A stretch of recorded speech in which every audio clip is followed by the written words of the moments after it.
वंदे मातरम के साथ विश्वासघात क्यों हुआ?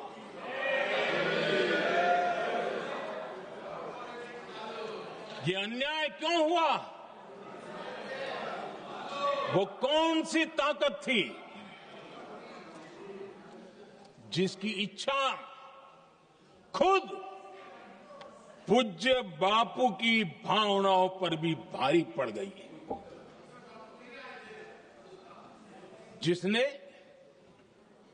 वंदे मातरम जैसी पवित्र भावना को भी विवादों में घसीट दिया। मैं समझता हूं कि आज जब हम वंदे मातरम के 150 वर्ष का पर्व मना रहे हैं, चर्चा कर रहे हैं, तो हमें उन परिस्थितियों को भी हमारी नई पीढ़ियों को जरूर बताना हमारा दायित्व है, जिससे के वजह से वंदे मातरम के साथ विश्वासघात किया गया। वंदे मातरम के प्रति मुस्लिम लीग की विरोध की राजनीति तेज होती जा रही थी।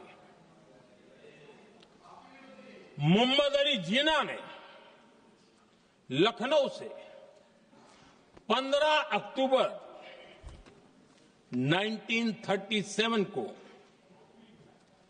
वंदे मातरम के विरुद्ध का नारा बुलंद किया। फिर कांग्रेस के तत्कालीन अध्यक्ष जवाहरलाल नेहरू को अपना सिंहासन डोलता दिखा। बजाय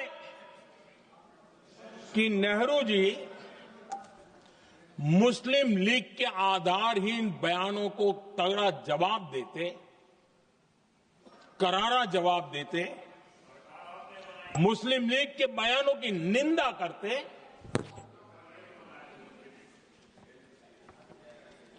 और वंदे मातरम के प्रति खुद की भी और कांग्रेस पार्टी की भी निष्ठा को प्रकट करते हैं। लेकिन उल्टा हुआ। वो ऐसा क्यों कर रहे वो तो पूछा ही नहीं, न जाना, लेकिन उन्होंने वंदे मातरम की ही पड़ताल शुरू कर दी। जिन्ना के विरोध के 5 दिन बाद ही 20 अक्टूबर को नेहरू जी ने नेताजी सुभाष बाबू को चिट्ठी लिखी। उस चिट्ठी में जिन्ना की भावना से नेहरू जी अपनी सहमति जताते हुए कि वंदे मातरम की, ये जो उन्होंने सुभाष बाबू को लिखा है, वंदे मातरम की आनंद मठ वाली पृष्ठभूमि मुसलमानों को इरिटेट कर सकती है। मैं नेहरू जी का कोट पढ़ता हूं। नेहरू जी कहते हैं, मैंने वंदे मातरम गीत का बैकग्राउंड पढ़ा है। नेहरू जी फिर लिखते हैं, मुझे लगता है कि ये जो बैकग्राउंड है इससे मुस्लिम भड़केंगे। साथियों, इसके बाद कांग्रेस की तरफ से बयान आया कि 26 अक्टूबर से कांग्रेस कार्य समिति की एक बैठक कोलकाता में होगी, जिसमें वंदे मातरम के उपयोग की समीक्षा की जाएगी। बंकिम बाबू का बंगाल, बंकिम बाबू का कोलकाता, और उसको चुना गया और वहां पर समीक्षा करना तय किया। पूरा देश हतप्रभ था, पूरा देश हैरान था।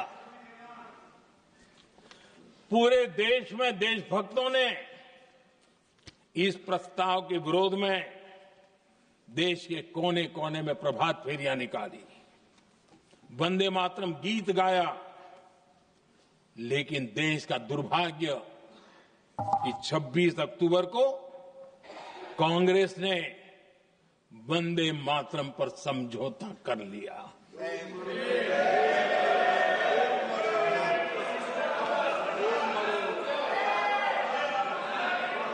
वंदे मातरम के टुकड़े करने के फैसले में